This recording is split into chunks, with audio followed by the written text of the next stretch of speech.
Morning मेरे प्यारे विद्यार्थियों। उम्मीद है कि तुम अपने घर पर सुरक्षित होंगी।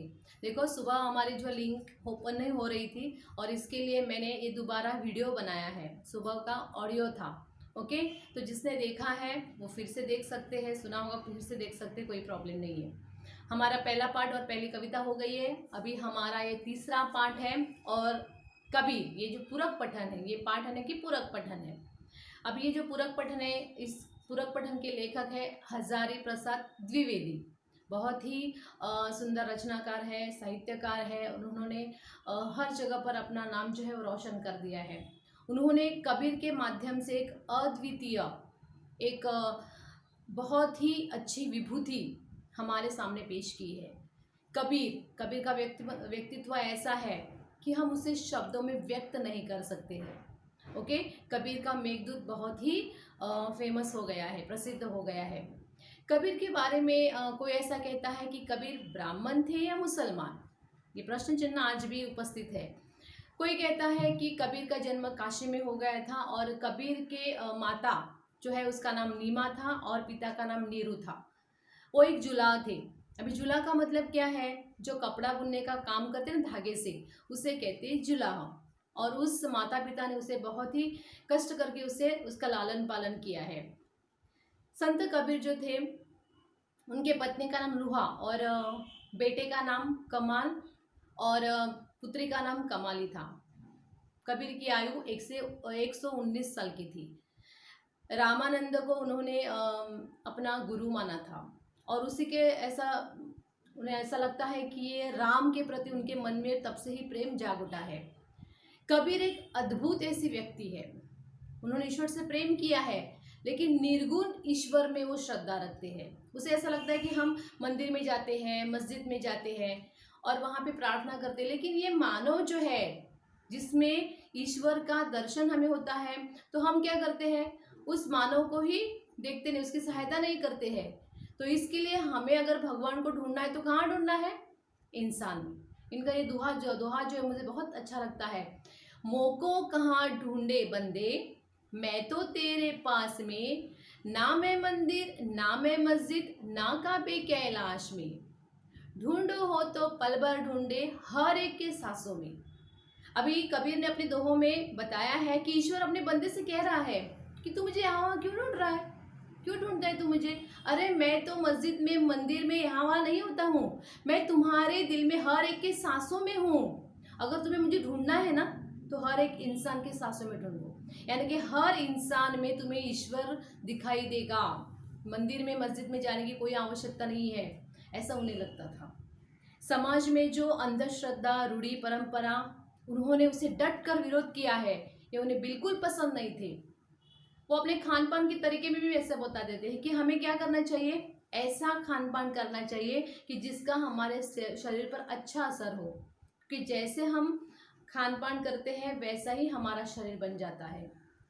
बहुत ही अच्छे दोहे हैं। उन्होंने कहा है कि अगर हमें दुनिया की बुराइयों को नहीं देखना है, हमें क्या करना है? कबीर ने अपने एक दोहे में कहा है कि बुराई देखने के लिए मैं चला और मैंने फिर खुद को देखा, ढूंढा, तो मुझे खुद पता चला कि मेरे जैसा बुरा आदमी समाज में है ही नहीं।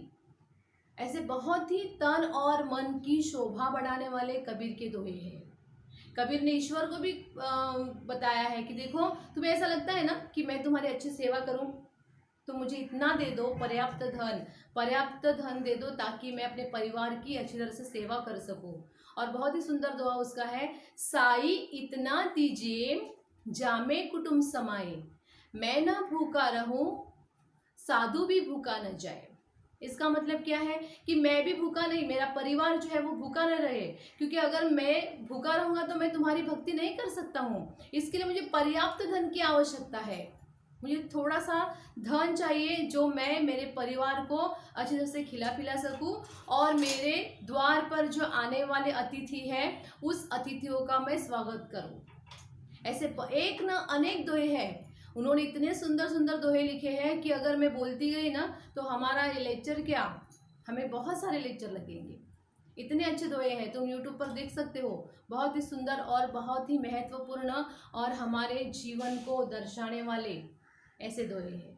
ओके, तो कबीर का व्यक्तित्व जो है वो अनन्य साधारण है। वो संत थे, संत कवि थे, लेकिन दूसरे संत से अलग थे। संत हमेशा शांत वृत्ति के होते हैं, लेकिन हमारे कबीर ऐसे हैं जो शांत नहीं थे। समाज में जो अंधश्रद्धा और जो भी बुराइयां थी उस पर उन्होंने प्रहार किया है, बिल्कुल पसंद नहीं था उसे। और इस प्रकार ये जो कबीर का व्यक्तित्व जो है वो कवि लेखक जो है हजारी प्रसाद द्विवेदी, उन्होंने हमारे सामने पेश किया है। चलो हम देखते हैं कबीर इस पूरक पठन में। तुम्हारे सामने तुम्हारी टेक्स्ट बुक होगी, पेज नंबर 8, पाठ क्रमांक 3, कबीर पूरक पठन। पद गद्य संबंधी आलोचना। किसी विषय वस्तु के लक्ष्य को ध्यान में रखते हुए उनके गुण दोष एवं उपयुक्तता का विवेचन करने वाली विधा आलोचना है। प्रस्तुत पाठ में द्विवेदी जी ने संत कबीर के व्यक्तित्व, उनके उपदेश, उनकी साधना, उनके स्वभाव के विभिन्न गुणों को बड़े ही रोचक ढंग से स्पष्ट किया है। विभिन्न यानी कि अनेक, भिन्न, ओके। विभिन्न ये प्रत्यय है, उपसर्ग है, उपसर्ग है।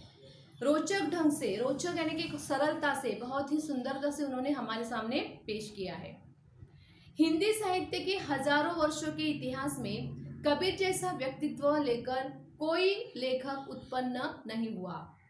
महिमा में यह व्यक्तित्व केवल एक ही प्रतिद्वंद्वी जानता है, तुलसीदास। परंतु तुलसीदास और कबीर के व्यक्तित्व में बड़ा अंतर था। यद्यपि दोनों ही भक्त थे, परंतु दोनों स्वभाव, संस्कार और दृष्टिकोण में एकदम भिन्न थे। भिन्न का मतलब क्या है? अलग। और यहाँ पे देखो अभी क्या कहा है लेखक ने कि हजारों वर्षों के इतिहास में कबीर जैसा दूसरा व्यक्तित्व नहीं है। यानी कि कबीर ना भूतो ना भविष्य ऐसा है, लेकिन उसे प्रतिद्वंद्वी, यानी कि देखो प्रतिद्वंद्वी का मतलब कि उसे टक्कर देने वाले, कॉम्पिटिटर कौन है? संत तुलसीदास। दोनों भी भक्त थे, लेकिन दोनों के स्वभाव में, संस्कार में और दृष्टिकोण, एटीट्यूड जो है उनमें भिन्नता थी। अभी तुलसीदास जो है, तुम्हें पता होगा, संत तुलसीदास ये भी एक सामान्य आदमी थे, सामान्य व्यक्ति, भोला नाम का एक व्यक्ति। वो बहुत ही ईश्वर प्रेमी बनकर उन्होंने राम की आराध्य पूजा की है और रामचरितमानस उन्होंने लिखा है। उनका रामचरितमानस ये ग्रंथ जो है बहुत फेमस है। ये शांत स्वभाव के थे। और हमारे कबीर जो थे वो बहुत मस्ती में रहने वाले और गुस्सा करने वाले। गुस्सा क्यों? ताकि जो अंधश्रद्धा है, रूढ़ी है, ये उन्हें बिल्कुल पसंद नहीं थी। तो दोनों भी भक्त थे, लेकिन दोनों में फर्क है। तुम्हें पता होगा राम और कृष्ण दोनों भी देवता है, लेकिन दोनों के स्वभाव में फर्क है। राम शांत स्वरूप के थे, उनका स्वभाव शांत था। उसके विरुद्ध अपने श्याम जो है यानी कि कृष्ण का स्वभाव कैसा था? बहुत ही शरारती थे। वो क्या करते थे? गोपियों को छेड़ते थे, उनकी मटकियों को तोड़ते थे, फोड़ते थे और उनके साथ बहुत ही शरारत करते थे। यानी कि दोनों भी देवता है, लेकिन दोनों के जीवन में ये अंतर था। वैसे ही कबीर और तुलसीदास, कबीर जो है वो निर्गुण काव्यधारा के संत है और तुलसीदास सगुण काव्यधारा के कवि है। ओके, तो ये फर्क है। मस्ती, फकड़ाना स्वभाव और सब कुछ ही झाड़ फटक कर चल देने वाले तेज ने कबीर को हिंदी साहित्य का अद्वितीय व्यक्ति बना दिया। अद्वितीय यानी कि यूनिक, महान, अनोखा ऐसे व्यक्ति बना दिया। अभी उसका अनोखा व्यक्ति क्यों बन गया? वो उनका कारण दिया है कि मस्ती, वो मस्ती करते हैं, शरारत करते हैं। अभी तुम्हें पता है तुम कक्षा में मस्ती करते हो, तो वो मस्ती का मतलब क्या है कि आई डोंट केयर, मुझे कोई ज़्यादा केयर नहीं, यहाँ से वहाँ उठना, यहाँ से वहाँ जाना। ओके, हम अपने ही आप में जीते हैं और वो हमारे ध्यान में भी रहते हैं, हाँ ये मस्ती करता है लड़का। ओके, सो यहाँ पे कैसे दे? मस्ती है, फकड़ाना स्वभाव है और सब कुछ झाड़ फटका कर चल देना, यानी कि जो हो गया सो हो गया। हरिवंश राय बच्चे जी ने बहुत ही सुंदरता से कहा है, जो बीत गई सो बात गई, उसे हमें छोड़ना है और आगे बढ़ना है। ओके, तो कबीर भी वैसे ही थे, मस्ती में रहते थे। मस्ती कि मुझे किसी की चिंता नहीं है, बहुत ही अच्छी तरह से। ये फकड़ाना भी वैसे ही है, मस्ती करना, किसी के बारे में चिंता न करना और जो भी हो गया है, बीत गया है सो बात गई, जो आगे होने वाला है उसका स्वीकार करो, आगे चलो, ऐसे थे। और उसके ऐसे इस स्वभाव ने क्या किया? उसे अद्वितीय व्यक्ति बना दिया है। उनकी वाणी में सब कुछ को पाकर उसका सर्वजयी व्यक्तित्व विराजता रहता है, यानी कि रहना, विराज यानी कि रहना। उसी ने कबीर की वाणी में अनन्य साधारण जीवन रस भर दिया है। कबीर की वाणी का अनुकरण नहीं हो सकता, अनुकरण करने की सभी चेष्टाएं व्यर्थ सिद्ध हुई है। यानी कि कबीर को कोई फॉलो नहीं कर सकता है। कबीर में इतने गुण हैं, कबीर में सब कुछ, इतना सब कुछ भरा हुआ है कि उसे फॉलो करना या उसका अनुकरण करना नामुमकिन है। हम उसकी कॉपी नहीं कर सकते हैं। कबीर कबीर ही है, वो यूनिक पर्सन है, दूसरों से अलग है। अगर हमने प्रयत्न भी किया ना उसके जैसे बनने का, तो भी हम उसके जैसे नहीं बन सकते हैं, क्योंकि उसका व्यक्तित्व दूसरों से अलग था। वो अपने आप में जीने वाले थे। उन्हें जो अच्छा लगता है वही वो करेंगे, दूसरों के बातों में वो ज़्यादा नहीं आते थे। और इसलिए उन्होंने बताया है कि उसका जैसा, उसके वाणी का, उनकी वाणी अनमोल वाणी थी। उनके मुख से निकला हुआ हर एक शब्द जो था वो बहुत ही हमारे जीवन में मायने रखते हैं। समझे, उनके हर एक दोहे बहुत ही सुंदर है। ऐसे हैं कि कबीर जो है, कबीर ने भी अपने दोहों में सामाजिक परिस्थितियों का बहुत ही सुंदर चित्रण किया है। तो इसकी वाणी जो है वो अलग है। ओके, कबीरदास की वाणी यह वह लता है जो योग के क्षेत्र में भक्ति का बीज पड़ने से अंकुरित हुई। अभी देखो उसकी वाणी कैसे है। भगवान ने तुम्हें भी वाणी दी है, मुझे भी वाणी दी। वाणी का मतलब क्या है? बोली, हम जो बोलते हैं। देखो तुम्हारे जीवन में तुम्हें अनुभव आया होगा कि कोई व्यक्ति हमें बोलता है ना, हमें बहुत अच्छा लगता है। तो कभी कभी ऐसा होता है कि कोई बोलता है ना, हमें ऐसा लगता है क्या ये पका रहा है, कब से जाएगा तो ये अच्छा है। उसकी वाणी हमें अच्छी नहीं लगती है, समझे। लेकिन कबीर की वाणी ऐसी नहीं थी। कबीर की वाणी कैसे निर्माण हो गई है, देखो यहाँ पे उन्होंने बताया है, जो योग के क्षेत्र में भक्ति का बीज पड़ने से अंकुरित हो गई है। उन्होंने साधना की है, साधना तप किया है और फिर उसका निर्माण हो गया है। समझे, तप किया है, साधना की है और उसके क्षेत्र में भक्ति का बीज उन्होंने बोया है और फिर वो वाणी उत्पन्न हो गई है। ऐसे वैसे वाणी नहीं है, उसके लिए कष्ट उठाने पड़े हैं। हमारे संस्कार हमारे मन में आने के लिए देखो हमें बहुत अपने आप पर काबू पाना होता है पहले, समझे। तो उन्होंने वैसे ही किया है। उन दिनों उत्तर के हटवादियों और दक्षिण के भक्तों में मौलिक अंतर था। मौलिक यानी कि मूलभूत, फंडामेंटल। अब ये हटवादी और दक्षिण के भक्त, हटवादी का मतलब क्या है? जो योग का एक प्रकार है, जो बहुत ही महत्वपूर्ण ऐसे योग करते हैं और यानी कि कठिन तपस्या करने वाले। और ये दक्षिण के भक्त थे, उनमें मौलिक अंतर था। अभी ये अंतर कौन सा है उन्होंने बताया, देखो, एक टूट जाता था पर झुकता न था और दूसरा जो है वो झुक जाता था पर टूटता न था। एक के लिए समाज की ऊंच नीच भावना, मजाक और आक्रमण का विषय था, तो दूसरों के लिए मर्यादा और स्फूर्ति का। अभी दो ग्रुप है, समूह है। एक हठ योगी है, वो क्या करते हैं, देखो उन्होंने क्या बताया है, टूट जाता था लेकिन झुकता ना था, यानी कि स्वाभिमानी था। हम दूसरे के सामने झुकेंगे नहीं। हर एक, देखो अभी हमारे भारतीय सैनिक जो है वो दुश्मन के सामने तो कभी झुकने वाले नहीं है। वो कहते हैं, देखो, सर कटा सकते हैं लेकिन सर झुका सकते नहीं। ये गीत तुमने सुना होगा। तो इसमें उनकी क्या है, स्वाभिमानी वृत्ति जो है वो समझ में आती है। चाहे कुछ भी हो जाए, मैं तुम्हारे सामने झुकूंगा नहीं। तो दूसरा कौन सा था कि झुक जाता था लेकिन वो टूटता न था। अभी उसमें भी अलग है। ये क्या है, कभी कभी रिश्ते जो है वो रिश्ते उनको अलग से लगते हैं। उन्हें ऐसा लगता है कि हमें क्या करना, रिश्तों को संभालना है। फॉर एग्जाम्पल, अगर दो भाई रहेंगे और उसमें अगर झगड़ा हो गया है, तो बड़ा भाई कहेगा नहीं, मैं छोटा उसके साथ मैं जाके उसके सामने क्यों सिर झुकाऊं, मुझे रिश्ता नहीं चाहिए, कुछ भी हो जाने दो, लेकिन मैं ये रिश्ता नहीं जोड़ूंगा। मैं अपने सर को कटा सकता हूँ लेकिन मैं झुक नहीं सकता हूँ। तो दूसरा भाई क्या सोचेगा, नहीं नहीं, मुझे रिश्तों का बहुत महत्व है, मैं महत्व देता हूँ, मुझे रिश्तों को जोड़ना है। इसके लिए वो क्या करेगा, जाके सॉरी बोलेगा, चाहे उसकी गलती हो या नहीं हो, लेकिन वो क्या करेगा, झुकेगा लेकिन टूटेगा नहीं, बिखरेगा नहीं। ओके। एक क्या करता था कि समाज में उसने किसी ने कहा तू गरीब है, तू अपाहिज है, तो उसे ऐसा था कि देखो ये समाज जो है मुझ पर उंगलियां उठा रहा है। तो दूसरा क्या करता था, उससे प्रेरणा लेता था कि उसने मुझे ऐसा कहा कि मैं गरीब हूँ ना, मैं कुछ कर नहीं सकता हूँ ना, अभी मैं उसके करके दिखाऊंगा कि मैं कौन हूँ।